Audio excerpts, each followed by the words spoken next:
اللہ جل اللہ جل اللہ جل اللہ جل اللہ جل اللہ جل امام زمانہ امام زمانہ.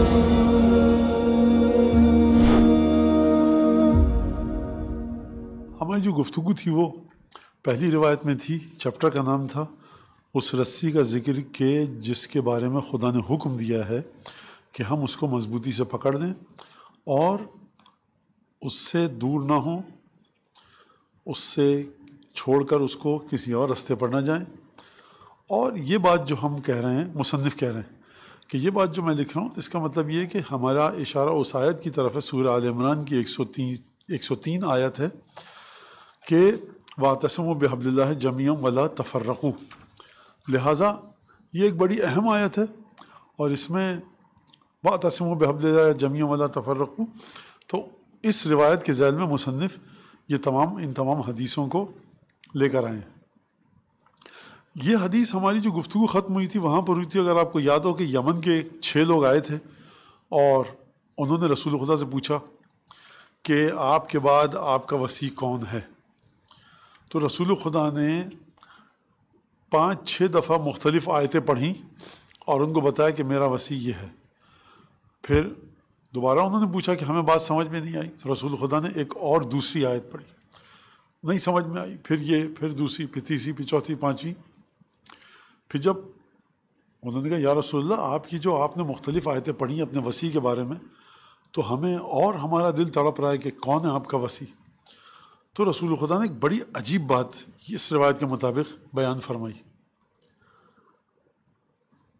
اگر اس روایت کو دیکھا جائے تو بظاہر جو لگتا ہے پہلی نظر میں، بادی النظر میں، کہ رسول خدا نے حق کو ان کے اوپر چھوڑ دیا، جاؤ تم ڈھونڈ کر لاؤ خود. یہ لاجیکل بات نہیں ہے. اگر دیکھا جائے اس کو کوئی کہہ سکتا ہے ہم آپ سے آپ کا وصی کے بارے میں پوچھنے ہیں، آپ کہنے جاؤ تخللوا الصفوف وتصفحوا الوجوہ، چہروں کو ٹٹول کے دیکھو اور صفوں میں داخل ہو جاؤ، مسجد بھری ہوئی ہے دیکھو. تو جس کی طرف تمہارا دل جھکے اس کو لے آؤ. اب جس کی طرف دل جھکے یہ ایک بڑی عجیب بات ہے، اور یہ واقعہ ولایت کے بارے میں ایک خاص کیفیت کو بتاتا ہے. یہ پچھلے ہفتے ہماری گفتگو گزری. وہ گئے اور ایک شخص کو لے کر آئے جس کی پیشانی کے بال میں نے کہا کہ اڑ چکے تھے، گر چکے تھے پیشانی سے. پیشانی چوڑی تھی اور جو تن تھا اس کا، یا دھڑ کہتے ہیں جس کو، وہ تنومند تھا، طاقتور انسان کی طرح کا لگ رہا تھا. کہا یا رسول اللہ آپ نے کہا تھا جس کی طرف تمہارے دل جھکیں، اس کی طرف ہمارے دل جھک رہے ہیں اور ہم اس کو لے کر آ گئے. رسول خدا نے کہا کہ فرمایا نخبت اللہ. نخبہ کہتے ہیں ان لوگوں کو کہ جو بڑے، کسی یونیورسٹی میں نخبہ ان کو کہا جاتا ہے کہ جو فرض کے ٹاپ 10 ٹاپ 20 ٹاپرز جو ہوں، بڑے بریلینٹ اسٹوڈنٹ ہوں، ان کو کہا جاتا ہے نخبہ. تم نخبہ ہو، تم بڑے، تم نے اس کو پہچان لیا. اس سے پہلے کہ تم کو پہچانوایا جاتا تم نے پہچان لیا. تم نے کیسے پہچانا؟ تو انہوں نے بلند آواز سے گریہ کیا کہ یا رسول اللہ ہم نے تمام لوگوں کے چہروں کی طرف دیکھا، کسی کی طرف ہمارا دل ایک پیار اور محبت کے ساتھ نہیں جھکا، لیکن ہم نے جب اس کو دیکھا رجفت قلوبنا، تو ہمارے دلوں میں ایک اضطراب آیا. پھر اس کے بعد فوراً ہماری روح پر ایک اطمینان طاری ہوا. وانجاشت اکبادنا، اور ایک دفعہ لگ رہا تھا کہ ہمارا جگر اس پہ ایک گھبراہٹ سی طاری ہوئی، لگ رہا تھا کہ وہ نکل کر باہر آ جائے گا اگر اس کا میں ترجمہ اس طرح سے کروں. وحملت اعیننا، ہماری آنکھوں سے آنسو بہنے لگے. وانثلجت صدورنا، اور جب آنسو بہے تو اس کے بعد ہمارے دل میں ٹھنڈک پڑ گئی، یہاں تک کہ ہمیں یہ لگا کہ یہ ہمارا باپ ہے، ہم اس کے بیٹے ہیں. آپ نے کہا تھا دل جھکے، تو اس سے آگے کی کیفیت ہوئی. اور 6 کے 6 لوگوں اسی ایک انسان کا ہاتھ تھام کے لائے. تو پھر رسول خدا نے یہاں پر یہ بات فرمائی کہ بات نہیں فرمائی، آیت پڑھی، سورہ آل عمران کی 6 آیت، 7ویں آیت. فرمایا وما یعلم تعویلہ الا اللہ والراسخون فی العلم. قرآن کی تعویل کو، آیات کی تعویل کو سوائے خدا کے اور ان کے کہ جو علم میں ڈوب چکے ہیں، رسوخ کر چکے ہیں، پینیٹریٹ کر چکے ہیں، کوئی نہیں سمجھ سکتا۔ یہاں پر ہم پہنچے تھے، میں نے کہا یہاں پہ گفتگو طویل ہے تو ہم اس کو چھوڑ دیں گے، ہم نے روایت مکمل نہیں کی تھی۔ اب خوب اس بات کو توجہ سے سنیے گا کہ داستان پوری کیا ہوئی۔ داستان یہ ہوئی کہ رسول خدا نے 6 آیتیں پڑھی، میرا وسیع یہ ہے، یا رسول اللہ کون نہیں بتا، پھر یہ ہے تیسری آیت، چوتھی آیت، پانچویں آیت، چھٹی آیت، اور پھر 7ویں مرحلے پر آ کر رسول خدا نے آیت نہیں پڑھی بلکہ آیت کے الفاظ کو اپنے الفاظ میں ڈھال کر پیش کیا۔ اگر تم اس کو دیکھو گے اس کی طرح سے جس کو دل عطا کیا گیا، اور کان کو دھرو گے بہت اچھی طرح سے، اور گواہ ہو تم لوگ، تو تم اس کو پہچان لو گے۔ یہ قرآن کی آیت تھی، رسول خدا نے اپنے الفاظ کے ذریعے اس کو بتایا۔ اب میرا آپ سے سوال ہے، یہ مسلسل کیا سوال کر رہے تھے؟ کون ہے وسیع، کون ہے وسیع، کون ہے وسیع، کون ہے خلیفہ، کون جانشین؟ رسول خدا نہیں بتا رہے، آیت پہ آیت پڑھ رہے ہیں۔ تو اس کا مطلب ہے کہ یہ جو آیت رسول خدا پڑھ رہے ہیں یہ وسیع کے ساتھ ربط رکھتی ہیں یا نعوذ باللہ بے ربط ہیں؟ ربط رکھتی ہیں، ربط رکھتی ہیں، لیکن رسول خدا نہیں بتا رہے کہ اللہ کی رسی وہ رہا بیٹھا ہوا پیچھے، اللہ کا پہلو وہ رہا پیچھے بیٹھا ہوا، فلاں جو تمام صفات ہیں وہ ہے۔ رسول خدا آیت بتا رہے ہیں، آیت کس پر جا کر منطبق ہو رہی ہے، کس پر جا کر فٹ بیٹھے گی آپ لوگوں کی اصطلاح میں، کس پر جا کر صادق آئے گی، یہ نہیں بتا رہے۔ اگر آپ کو آیت بھی پتا ہو اور یہ آیت کس پر منطبق ہو رہی ہے یہ بھی پتا ہو، اس کا مطلب یہ کہ آپ آیت کی تعویل جان گئے۔ بھائی ہم کو آپ کو پتا ہے کہ الیوم اکملت لکم دینکم کا معنی کیا ہے، ہم اس کی تعویل سمجھ گئے۔ ہمیں پتا ہے کہ شہد کی مکھی قرآن میں جو ہے اس کی تعویل کیا ہے، جناب امیر کی ذات ہے، ہم سمجھ گئے۔ ہمیں پتا ہے انا اعطیناک الکوثر کیا ہے، ہم سمجھ گئے، تعویل بتائی۔ یہ 6ویں اور 5ویں امام نے بتائی، یہ ہم کو ائمہ نے بتائی۔ یہاں پر یہ نہیں ہو رہا، رسول خدا آیت بتا رہے ہیں، ڈھونڈ کر خود لاؤ۔ یعنی دیکھو یہ اوحی ربک الی النحل، یہ شہد کی مکھی ہے، تم بتاؤ شہد کی مکھی کیا ہو سکتی ہے۔ یہ آپ کے خیال میں ڈریے گا مت، اکیڈمک بحث میں ڈرنا ورنا کچھ نہیں ہوتا، لاجیکل کوئی کہہ سکتا ہے کہ یہ غیر منطقی بات تھی۔ رسول خدا کو چاہیے تھا کہ وہ آیت جب بتا رہے ہیں تو ان کے اوپر کیوں چھوڑ دیا، تم جس کو ڈھونڈ کے لاؤ دیکھتے ہیں کیا ہوگا۔ یہ غلط کو ڈھونڈ کے لاتے تو رسول خدا کہتے تھے بھائی آپ غلط آدمی کو لے آئیں، سرکار آپ تشریف رکھیے وہاں پر، زحمت مت کیجیے آنے کی، دیکھو میں نے یہ کہا تھا ڈھونڈ کے لاؤ، 5 دفعہ چانس دیتا ہوں، 10 دفعہ ڈھونڈ کے لاؤ۔ یہ کیا ہوا یہاں پر، اس حدیث کو اتنی آسانی سے نہیں گزرا جا سکتا، ختم نہیں گزرا جا سکتا اس حدیث سے۔ اور میں اپنی دانش میں میرے لحاظ سے جو ظہور کے بعد جو حالات پیش آئیں گے یہ اس کی ایک طرح سے جھلک تھی۔ مولانا ہم کیسے سمجھیں گے، کوئی جھوٹی ہولوگرام تو نہیں ہوگا، فلاں ملک نے کوئی کارستانی تو نہیں دکھائی ہوگی، دنیا میں سب جگہ سیٹلائٹ سے آواز گھوم جائے پھر جائے، یہ بات ہی نہیں ہو رہی ہے۔ اگر سیٹلائٹ آپ کو دھوکہ دیتے حضرت حجت کے سلسلے میں، اگر ہولوگرام پتہ نہیں کون کون سا گرام وہ آپ کو دھوکہ دے دے، دنیا میں کوئی ملک کو سازش کر دے، آپ سمجھیں کہ امام زمانہ کی آواز آ گئی، امام زمانہ کو پرسوں ظہور کرنا تھا، آپ 3 دن پہلے کھڑے ہو کے نکل گئے، غلط پرچم کے پیچھے حرام موت مرے، غلط آدمی کے پیچھے چلے گئے۔ یہ پرابلم امام کی نہیں ہے نہ، یہ پرابلم خدا کی ہے۔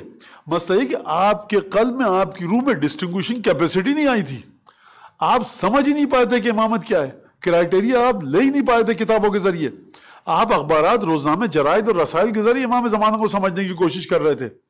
رسول خدا نے ان کے ہاتھ میں دے دیا، تم جا کر ڈھونڈ کے لاؤ۔ اگر تمہارے اندر تم نے اپنے کان دھرے ہیں ہدایت پر، لمن کان لہ قلب او القى السمع، جس کو خدا نے قلب عطا کیا ہے، خدا نے ان 6 کو قلب عطا کیا تھا، پورے مکے مدینے طائف تہامہ نجد حجاز میں کسی کو قلب عطا نہیں کیا تھا۔ اس کا مطلب ہے قلب جب بات ہو رہی ہے تو اس عضو کی، اس آرگن کی بات نہیں ہو رہی جو دھڑک رہا ہے، یہاں پر قلب کی بات ہو رہی ہے کہ آپ کی روح میں طاقت ہو دیکھ کر سمجھنے کی کہ یہ امام زمانہ ہو سکتا ہے، یہ 2 کوڑی کا آدمی نہیں، میں اس کو امام مانوں، ہاں یہ اس میں لگ رہا ہے کہ امام میرا ہو سکتا ہے، میں جا کر گفتگو کروں۔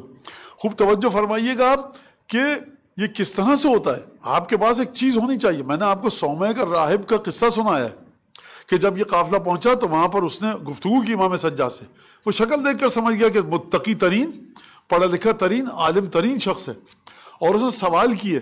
سوال یہ والے نہیں کیے کہ 425 کو 5 سے 26 سے ملٹیپلائی کریں گے تو کیا ہوگا، وہ چیز نہیں ہے جو کوئی کیلکولیٹر کر سکے۔ وہ چیز پوچھی کہ وہی بتا سکتا ہے کہ جس کا قلب اور جس کی روح علم کے ساتھ جڑ چکی ہو. تقوی، ورع، حکمت، اس کی علامتیں کیا ہیں بتاؤ. وہ امام سے گفتگو فرما رہا ہے. تو لہٰذا یہ روایت بتاتی ہے کہ دو طرح سے آپ ولایت تک پہنچ سکتے ہیں. ایک استدلال، دلیل، برہان، قرآن حدیث کے ذریعے، اور ایک یہ کہ انسان اپنے تولد کے وقت سے لے کر ایک ایسی خصوصیت پیدا ہوتا ہے اپنی روح میں کہ جو یہ بتاتی ہے کہ تم جیسے ہی دیکھو گے سمجھ جاؤ گے کہ امام ہے. جناب حکیمہ خاتون کا قصہ، آپ یہ معمولی کونے میں بیٹھے ہوئے دو لفظ نکل جاتے ہیں، ہم پکڑ نہیں پاتے ان کو. جناب حکیمہ خاتون کا قصہ کیا ہے؟ کہا کہ پھوپھی اماں رک جائیے آج رات کو، آج یہ واقعہ ہونے والا ہے. بی بی شہزادی رک گئی. جناب حکیمہ خاتون حضرت دنیا میں تشریف لائے 12ویں امام. بی بی حکیمہ خاتون کا جملہ بڑا عجیب ہے. اخذ حبہ مجامع قلبی. جیسے ہی میں نے اس بچے کو دیکھا 12ویں آقا کو، تو اس کی محبت نے میرے دل کے تمام گوشوں میں اپنی جگہ بنا دی. ابھی پتہ نہیں ہے کون بچہ ہے، ابھی حدیثیں نہیں آئی ہیں، ابھی حضرت کے معجزات صادر نہیں ہوئے. شکل جیسے ہی دیکھی وہ بچہ آغوش مادر میں آیا، فرض کیجئے بی بی فرمانی ہے کہ میرے دل میں، رگ و پے میں اس بچے کی محبت ہر طرف پھیل گئی. یہ کیا مطلب ہے اس کا؟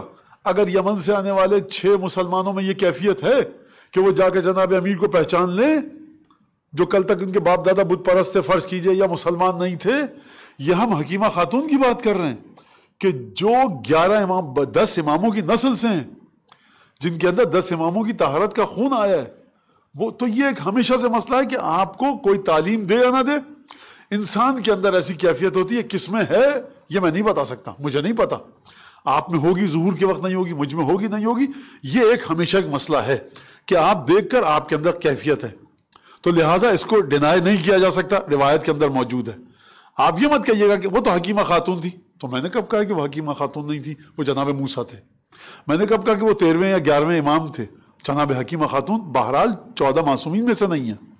پھر اس کے بعد آئیے اور ذرا نچلے سطح پر، تو یہ 6 لوگ جو یمن سے آئے تھے، آپ توجہ فرما رہے ہیں کہ رسول خدا آیات پڑھ رہے ہیں، آیات کا معنی نہیں بتا رہے. آیات کا معنی ان لوگوں کے درمیان گم ہے، ڈھونڈ کے لاؤ. رسول خدا کہ اگر تمہارے پاس کان ہیں اور دل ہے جو خدا نے تمہیں دیا ہے. کیا مطلب دل خدا نے دیا ہے؟ خدا کہتا ہے قرآن میں، فرما رہا ہے کہ تعمل القلوب التی فی الصدور، نہ ان کی آنکھیں نابینا ہیں، نہ کان ان کے بہرے ہیں، بلکہ ان کے دل اندھے ہو چکے ہیں. اس کا مطلب ہے قلب کی بینائی ایک معنی رکھتی ہے. اس کا مطلب ہے کہ ہر چیز وہ علم نہیں ہے جو ہم مطہرات، نجاسات، ان چیزوں میں سیکھتے ہیں. ائمہ کے یہاں کچھ اور چیزیں بھی ہیں اور کچھ اور چیزیں انہوں نے بتائی ہیں اشاروں میں. بحث یہاں پر یہ آتی ہے کہ ہر شخص اللہ بابا جو بنا بیٹھا ہے آپ اس کے پیچھے مت چلیے. بات نتیجہ صرف یہ کہ اس طرح کی چیز ائمہ کے یہاں ملتی ہے.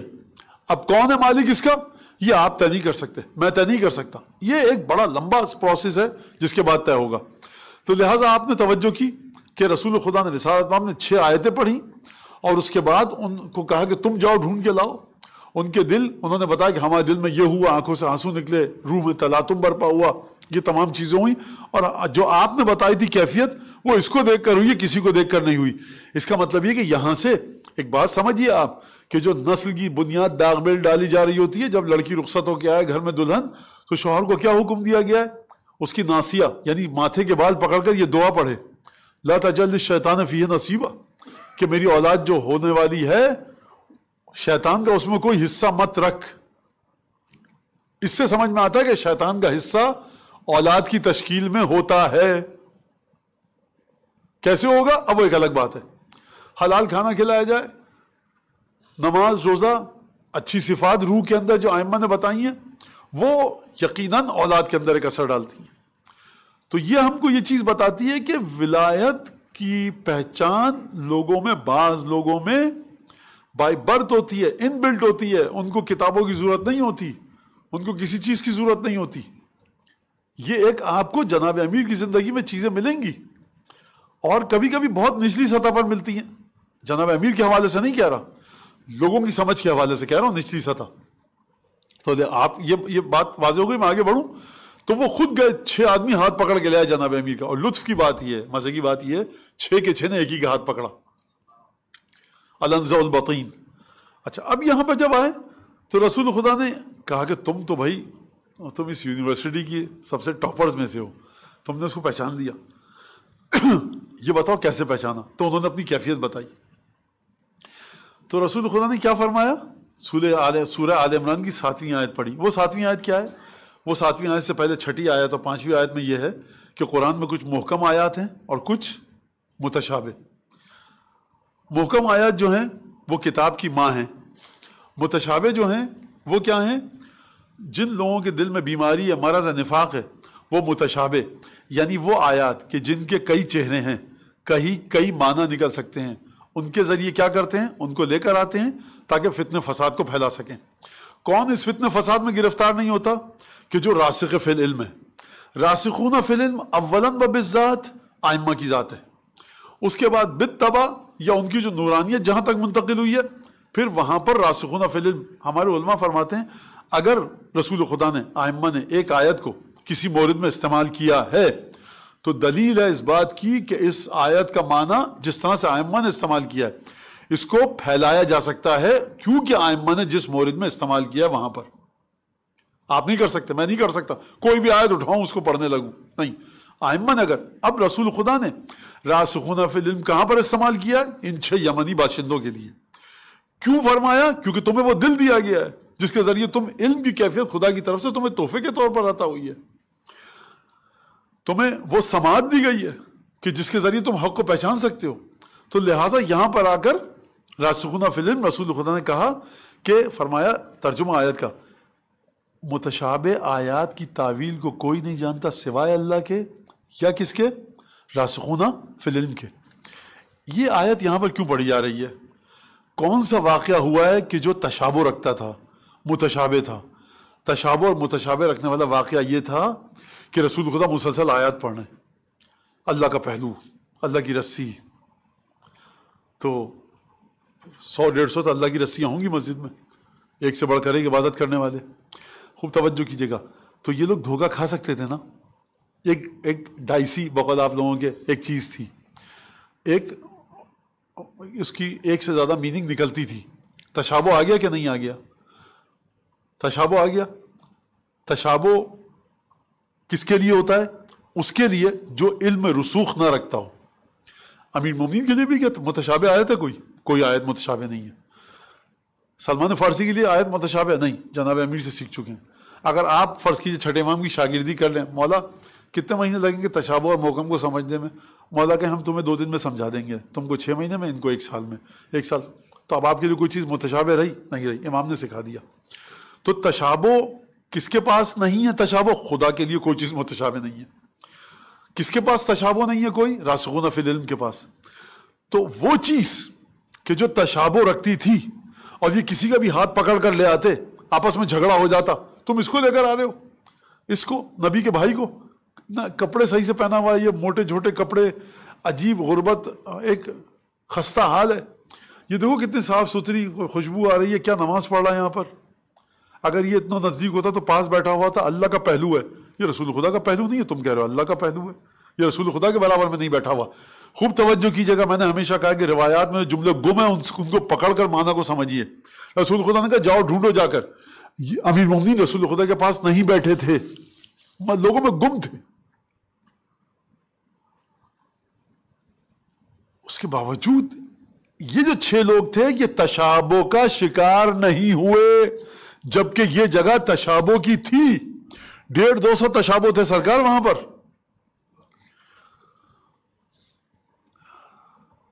یہ ایک بڑا مسئلہ ہے. میں اس کو یہاں پر بتا دوں جو آج کے دور کا مسئلہ ہے. میں مذاق نہیں اڑا رہا کسی کا. اگر آپ سمجھے مذاق اڑا رہا ہوں تو میں مذاق نہیں اڑا رہا. کیا ہے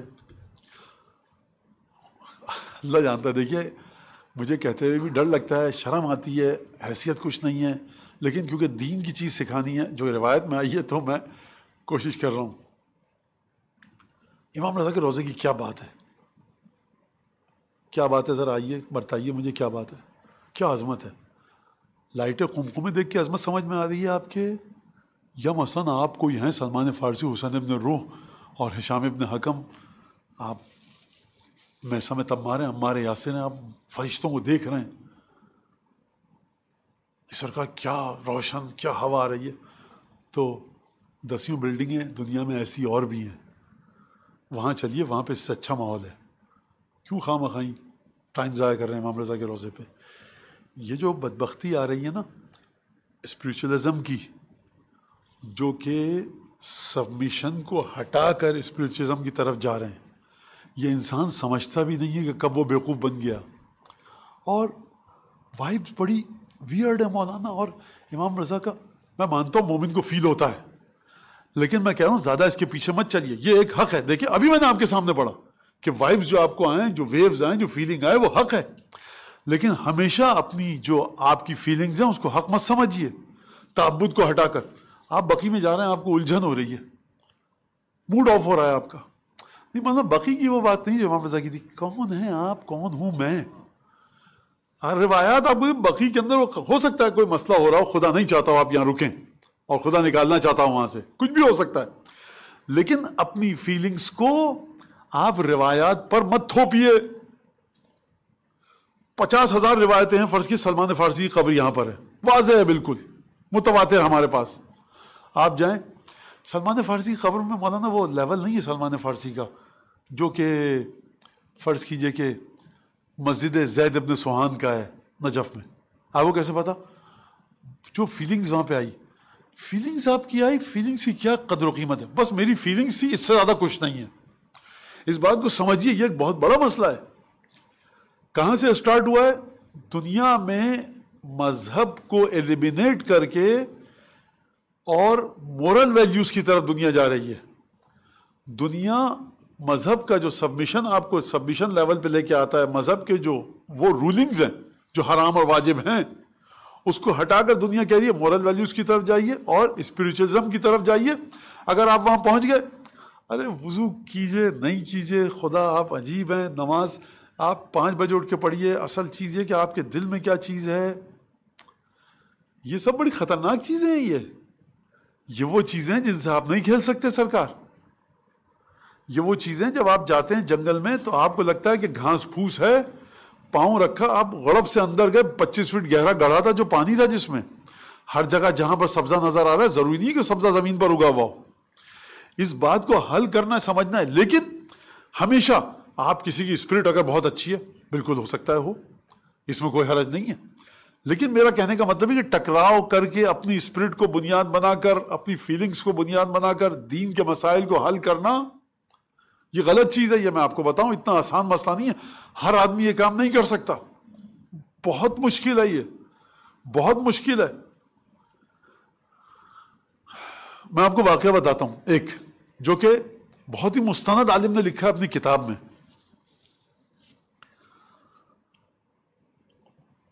اس نے لکھا ہے کہ ایک میرا دوست تھا، اس کا واقعہ ہے. اب یہ آپ واقعہ سنیے فیلنگز کے اوپر. وہ یہ کہ مثال دیتا ہوں، مزید میں بات کو ذرا پھیلاؤں اور پھر آپ کو یہ واقعہ سناتا ہوں. کربلا گئے مولانا امام حسین کے روزے پہ، وہ چیز نہیں ہے، وہ کیفیت امام حسین کے حرم میں وہ کیفیت نہیں ہے. مزہ نہیں آیا کہ جو فرض کیجئے کہ مثال کے طور پہ کیا کہوں میں، نجف میں آتا ہے، فیلنگ ہے آپ کی، ٹھیک ہے، پھر یہ کوئی قانون نہیں ہے سرکار. کیا کہنا چاہتے ہیں آپ؟ بس فیلنگ ہے، بس اس سے زیادہ کچھ نہیں ہے. امام حسین کا مقام وہیں پر ہے، ذرہ برابر ہلے گا نہیں. آپ کو زیارت کا ثواب وہی ملے گا، وہی طور طریقے، وہی آداب ہیں جو وہاں پر بتائے گئے ہیں. یہ آپ اپنی فیلنگ بتا رہے ہیں، ٹھیک ہے، بہت کلوز سیشن میں بیٹھ کے فیلنگز ہیں بس. یہ میرا ایک تصور ہے، کیا وجہ ہے اس کی کچھ نہیں پتا. داستان ہے پوری، یعنی بہت لمبی چوڑی بحث ہے. خیر،